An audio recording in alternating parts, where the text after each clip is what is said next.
Hola, mi nombre es León Tripp y les voy a hablar acerca de la matriz de comunicaciones. El plan de comunicaciones expresado en este caso mediante una herramienta conocida como matriz de comunicaciones es un plan subsidiario de la dirección de proyectos.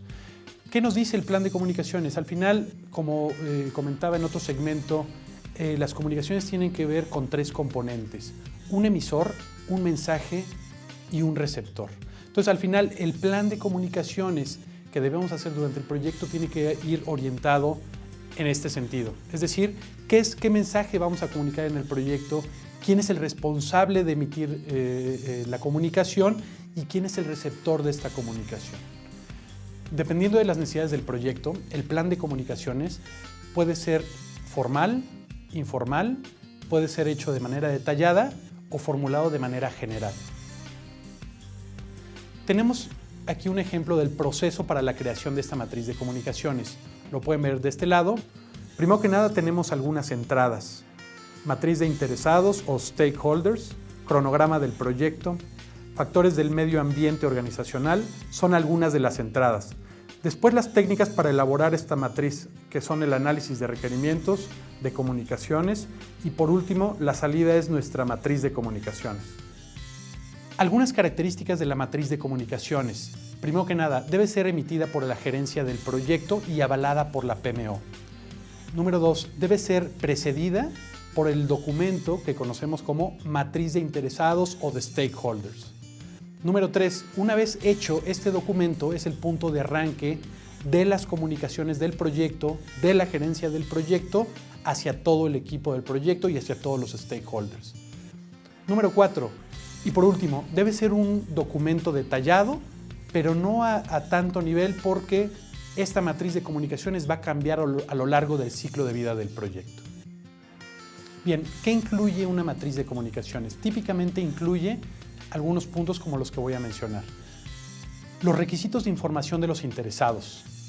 Otro es la comunicación que vamos a difundir, ¿sí? Incluyendo el idioma, el formato, la persona responsable de generar la comunicación y de enviarla a todos los interesados, tomando en cuenta nuestra matriz de interesados, tomando en cuenta que no toda la información va dirigida a todos los stakeholders. Es decir, por eso tenemos grupos de interesados que son los que van a recibir cierta información. Vamos a definir en esta matriz de comunicaciones quién es la persona responsable de difundir la comunicación, quién es la persona responsable de obtener la retroalimentación de la comunicación, quién es la persona responsable de autorizar la divulgación de información confidencial, las personas que estarán dedicadas a este esfuerzo de comunicación, incluyendo el tiempo y el presupuesto dedicado a esto. El proceso de escalamiento es importante mencionarlo aquí para saber cualquier conflicto que no se pueda resolver en los niveles inferiores, cómo es que lo vamos a escalar. Vamos a incluir aquí también los nombres de las personas a escalar. Vamos a incluir aquí cualquier política, cualquier legislación, ya sea del país donde estamos trabajando, de la organización, que simplemente lo que van a hacer es restringir nuestro plan de comunicación. Este es un input muy importante que vamos a tomar en cuenta para la elaboración de esta matriz de comunicaciones. El método para actualizar y refinar nuestro plan de comunicaciones, tomando en consideración que nuestro plan de comunicaciones va a cambiar a lo largo del ciclo de vida del proyecto, pues bueno, vamos a definir cómo es el método, cómo es que vamos a actualizar este plan de comunicaciones. Un glosario con la terminología común, y también vamos a incluir los diagramas de flujo y los flujos de trabajo por los cuales se difunde la comunicación del proyecto hacia la organización y hacia todos los stakeholders. Veamos un ejemplo. Aquí tenemos una matriz de comunicaciones de una reestructura del sistema educativo en Haití. Aquí lo podemos ver y tenemos primero que nada una columna de item o el identificador de la comunicación que vamos a generar. Lo podemos ver en la primera columna. Después tenemos la información que vamos a comunicar, es decir, qué vamos a comunicar. Eso lo vamos a plasmar, lo vamos a describir aquí en esta segunda columna. Después tenemos otra columna que tenemos que especificar la razón, el motivo, por qué estamos emitiendo esta comunicación, para quién va a ser útil, ¿sí?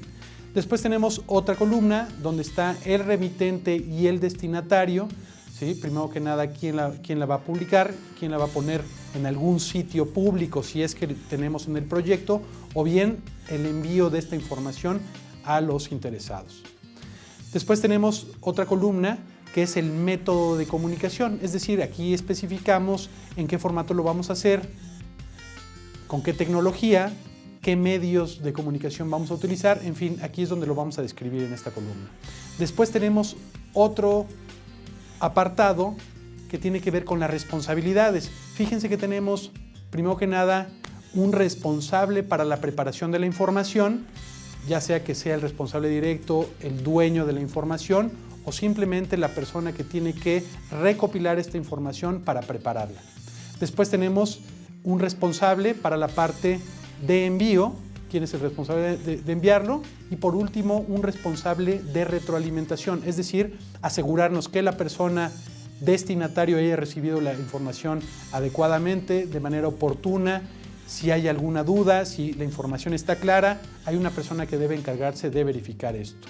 En muchas ocasiones estos planes de comunicaciones son para proyectos pequeños, como lo habíamos comentado inicialmente, puede ser formal o informal, a mucho detalle o de manera general.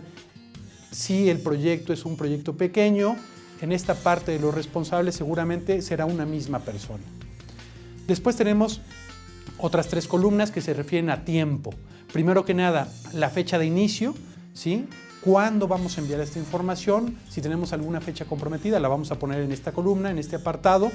Y por último, tenemos 2 columnas más, una de frecuencia, si es que es una comunicación que vamos a estar generando continuamente, lo vamos a poner aquí, es quizá una información que vamos a generar semanalmente, quincenalmente, mensualmente, o simplemente si son reuniones de trabajo también las vamos a poner aquí con esta frecuencia. Y por último, la última columna que tenemos aquí es de observación. Si hay alguna observación relevante, algún comentario específico que deba saber la gente que maneja la comunicación, lo vamos a poner aquí. Con esto concluimos la revisión de la matriz de comunicaciones. Por mi parte es todo. Muchas gracias.